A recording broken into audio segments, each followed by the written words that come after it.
अधूता के निवेदन करने के बाद महान माँ ने उसकी आत्मा से यादों को निकालने की शक्ति को आजाद कर दिया था।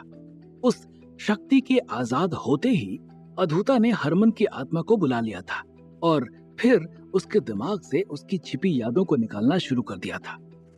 चूंकि अभी तक हुए घटनाक्रम को देखने के बाद अधूता को ये मालूम ही पड़ चुका था कि हरमन उस घर में रहने वालों का खैर ख्वाह है, इसलिए उसे ऐसा लगने लगा था कि शायद उसे हरमन की यादों से उसे ऐसी कोई खास जानकारी मिल सकती है जो उसे पारद तक पहुंचने में मदद कर सकती है। यही सोचकर उसने हरमन की यादों को ट्रांसफर करना शुरू कर दिया था। वो अभी हरमन की यादों को ट्रांसफर कर ही रहा था कि तभी वहां पर हरमन का पोता लकी आ गया था। कौन हो तुम और ये क्या कर रहे हो? लकी ने हरमन से सवाल किया और उसका सवाल सुनकर अधूता एकदम से सकपका गया था।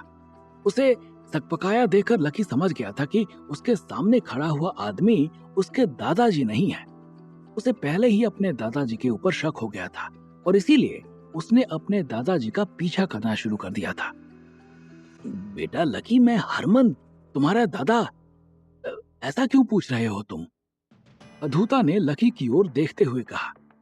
हरमन की यादें उसके दिमाग में आ जाने के कारण वो अब सब जान गया था। तुम मेरे दादाजी नहीं हो।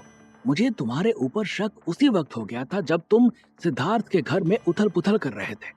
मेरे दादाजी कभी भी किसी के घर में चुपके से नहीं घुस सकते थे। लकी ने अधूता को धमकाते हुए कहा और कमर में लगी हुई पिस्तौल निकाल ली थी। लकी के धमकाने पर अधूता सकपका गया था। वो समझ गया था कि अब उसकी पोल खुल चुकी है। अधूता हरमन के रूप को छोड़कर अपने असली रूप में आ गया था। उसका असली रूप देखकर लकी के हाथों से पिस्तौल छूट गई थी। उसे यकीन नहीं हो रहा था कि वो जो देख रहा है वो सच है। क- कौन हो तुम? लकी ने घबराते हुए सवाल किया। मैं अधूता, असुराग का बेटा, काले नेमी का भतीजा, काली शक्तियों का मालिक। कहते हुए अधूता अट्ठास करके हंस पड़ा था। उसकी हंसी उस सन्नाटे से भरे हुए जंगल में गूंज गई थी। उसकी हंसी सुनकर लकी के पसीने छूट गए थे। अधूता के असली रूप को देखकर लकी घबराते हुए वहां से भाग निकला था। लकी अभी जंगल के बीच से भागते हुए अपने घर की तरफ जा ही रहा था कि तभी एक जादुई तलवार सनसनाती हुई उसकी तरफ आई और उसने लकी के सिर को धड़ से अलग कर दिया था। लकी का सिर कटकर पहाड़ी से लुढ़कते हुए दूर जा गिरा था। जिस वक्त अधूता और लकी के बीच बहस चल रही थी, ठीक उसी वक्त बिसलपुर में हवेली के छत पर सो रहे सिद्धार्थ के हाथों में पहने हुए पारद से फिर से एक काला धुआं निकलकर आदमी का रूप ले चुका था। वो धुआं जाकर सिद्धार्थ के सीने पर बैठ गया था और उसने सिद्धार्थ के गले को दबाना शुरू कर दिया था। जिस वक्त लकी अधूता के चंगुल से बचकर भागने की कोशिश कर रहा था, उस वक्त वो काला धुआं सिद्धार्थ के गले को दबा रहा था। सिद्धार्थ अपना गला उसके हाथ से छुड़ाने की कोशिश कर रहा था, लेकिन उस काले धुएं की पकड़ इतनी तगड़ी थी कि सिद्धार्थ अपना गला छुड़ाने में नाकाम रहा। जब सिद्धार्थ गला छुड़ाने में नाकाम रहा, तो उसने चिल्लाकर मदद लेने की कोशिश की, लेकिन उसकी आवाज हलक में फंसकर रह गई थी। सिद्धार्थ की आंखें बाहर आने लगी थी और उसका पूरा चेहरा लाल हो चुका था। गला दबने की वजह से उसके गले की नसें बाहर दिखने लगी थी। तभी अचानक से वो धुआं गायब हो गया था और सिद्धार्थ चिल्लाते हुए उठकर बैठ गया था। वो काला धुआं ऐसे ही नहीं गायब हुआ था। उधर अधूता ने लकी का गला काटा था और इधर सिद्धार्थ का गला दबाकर उसको मारने की कोशिश कर रहा वो काला धुआं गायब हो गया था। सिद्धार्थ के चिल्लाने की वजह से उसके आसपास में सो रहे सभी लोगों की नींद खुल गई थी।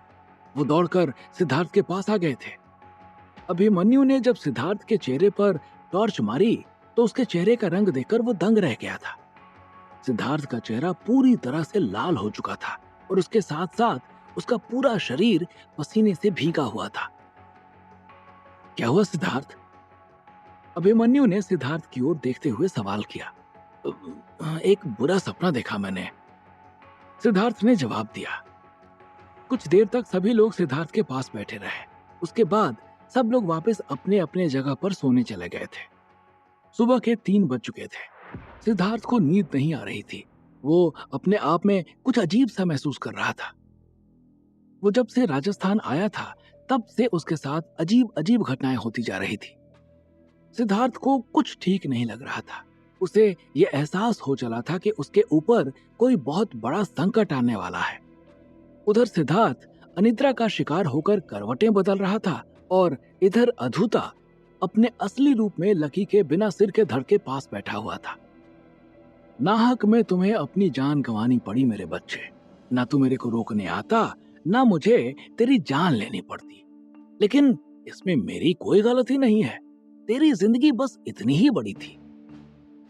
कहते हुए अधूता ने लकी की गर्दन की तरफ देखा और उसके बाद अपनी जीभ बढ़ाकर लकी के शरीर का सारा खून चूस लिया था। जैसे जैसे अधूता लकी के खून को चूस रहा था, वैसे वैसे लकी का शरीर सिकुड़ता जा रहा था। लकी का खून चूसने के बाद अधूता उठा और उसने अपने आप को फिर से मुखिया हरमन सिंह के रूप में कर लिया था। उनका रूप लेने के बाद उसने अपने हाथों को फिर से एक पैटर्न में घुमा दिया था और उसके बाद हरमन की आत्मा फिर से वापस आ गई थी। लकी की बिना धड़ की बॉडी देखकर हरमन की आत्मा चीखने लगी थी, लेकिन अधूता को इससे कोई मतलब नहीं था। उसे बस हरमन सिंह के दिमाग में बची हुई यादों को निकालकर अपने दिमाग में ट्रांसफर करना था, जिससे वो पारद के बारे में पता लगा सके। सुबह के 5 बज चुके थे। हल्की हल्की सुबह हो चुकी थी। गांव के आदमियों ने बाहर निकलना शुरू कर दिया था। हरमन के दिमाग का सारा डेटा अधूता के दिमाग में ट्रांसफर हो चुका था। जैसे ही उसके दिमाग में डेटा ट्रांसफर हुआ, अधूता ने उस दिन को याद करने की कोशिश की जिस दिन राज्य रक्षक आदित्य ने कालनेमी के हाथों से बचाने के लिए पारद को पृथ्वी पर भेजा था। उस दिन को याद करते ही अधूता के दिमाग में वो सारी घटनाएं दौड़ गई थी जो उस दिन के बाद घटी थी। जैसे पहाड़ी पर झील टूटने के बाद पानी का तेज बहते हुए अचानक से धीमा हो जाने से लेकर अब तक की जो भी सारी घटनाएं हुई थी, उन सारी घटनाओं को अधूता ने रिकॉल कर लिया था। वो वहां से चलकर उस जगह पर पहुंच गया था जहां पर सिद्धार्थ ने पहली बार पारद की जादुई बारिश का इस्तेमाल किया था। जैसे ही वो उस जगह पर पहुंचा कि उसे पारद के ऊर्जा का जबरदस्त एहसास हो गया था। पारद यहीं गिरा था और पारद ने उसी घर के किसी निवासी को चुना है। मुझे उस घर में फिर से जाना होगा। इतना कहकर अधूता फिर से सिद्धार्थ के घर की ओर चल पड़ा था। उसने अब की बार सिद्धार्थ के घर में घुसने के बाद दरवाजे को बंद कर दिया था ताकि वो पिछली बार की तरह पकड़ा ना जाए, और उसके बाद उसने सिद्धार्थ के घर में रखे एक एक चीज को उलटना शुरू कर दिया था।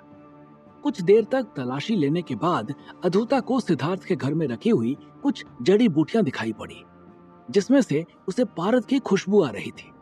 अधूता ने जाकर उन जड़ी बूटियों को उठा लिया था और जैसे ही उसने उस जड़ी को अपनी नाक में लगाया कि उसके शरीर के अंदर एक अजीब सी सिहरन दौड़ गई थी।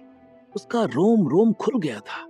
ऐसा लग रहा था कि जैसे किसी ने उसके शरीर के सारे छिद्रों को एक साथ खोल दिया और उससे हवा अंदर जा रही थी।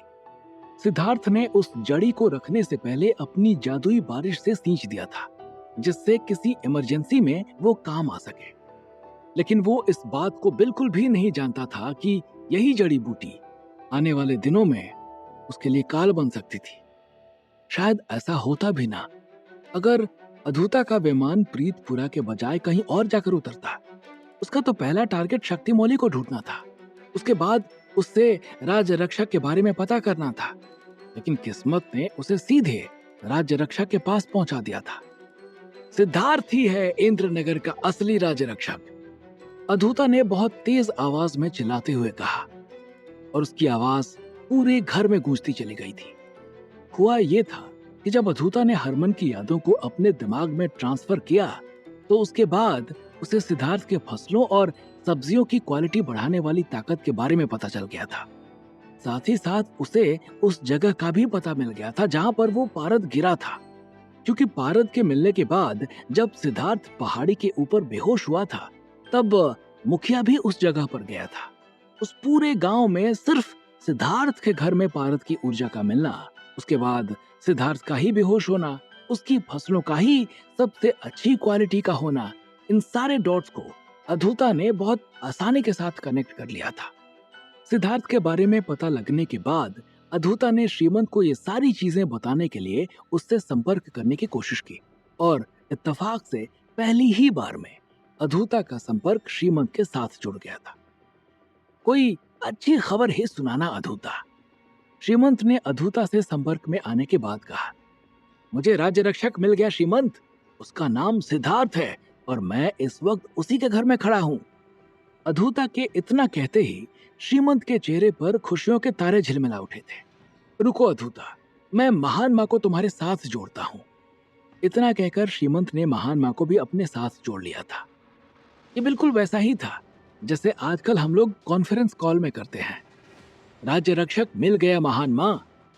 अधूता ने महान माँ को जानकारी देते हुए कहा, बहुत बढ़िया काम किया तुमने अधूता। अभी उसकी कोई भी शक्तियां जागृत नहीं हुई होंगी। उसे मारकर पारद को अपने कब्जे में करके उसे नष्ट कर दो। महान माँ ने आदेश देते हुए कहा। महान माँ को लगा था कि सिद्धार्थ अधूता के सामने होगा, लेकिन अधूता ने अभी तक ये पता लगाया था कि सिद्धार्थ ही राज्य रक्षक है। लेकिन सिद्धार्थ इस समय है कहाँ, इसका पता लगाना बाकी था। अधूता अभी महान माँ से बातें कर ही रहा था कि तभी उसे बाहर किसी के चिल्लाने की आवाज सुनाई पड़ी। ऐसा लग रहा था कि जैसे कोई डर के मारे चीख रहा हो। अधूता उस चीख को सुनकर सतर्क हो गया था। मैं आपसे बाद में बात करता हूँ महान माँ, मुझे अभी यहाँ से जाना होगा। अधूता ने जवाब दिया और फिर महान माँ के साथ संपर्क तोड़ लिया था। अधूता ने सिद्धार्थ के घर में बनी एक खिड़की से बाहर झांककर देखा तो पाया कि लोग अपने अपने घरों से निकलकर उस ओर भागते जा रहे थे जहां से चीखने की आवाज आ रही थी। अधूता दबे पांव सिद्धार्थ के घर से बाहर निकल गया था और जब वो उस जगह पर पहुंचा जहां पर लोग इकट्ठा थे तो अपने सामने का नजारा देखकर उसके होश उड़ गए थे। उसके सामने लकी का कटा हुआ सिर पड़ा हुआ था। ये यहाँ कैसे आ गया? अधूता ने अपने आप से बुदबुदाते हुए कहा और फिर लकी का सिर उठाकर नाटक करके रोने लगा था। अधूता को सिद्धार्थ के बारे में पता लग चुका था और इधर इस चीज से अनजान सिद्धार्थ हवेली से बाहर निकलकर वहां से थोड़ी दूर पर मौजूद एक बाग में घूम रहा था। तभी उसके पीछे से आवाज आई, मैंने आपको रात में जादू करते देख लिया था। मुझे पता चल गया है कि आप कौन हो। उस आवाज को सुनकर सिद्धार्थ पीछे पलटा तो देखा उसके सामने रांझना खड़ी हुई थी।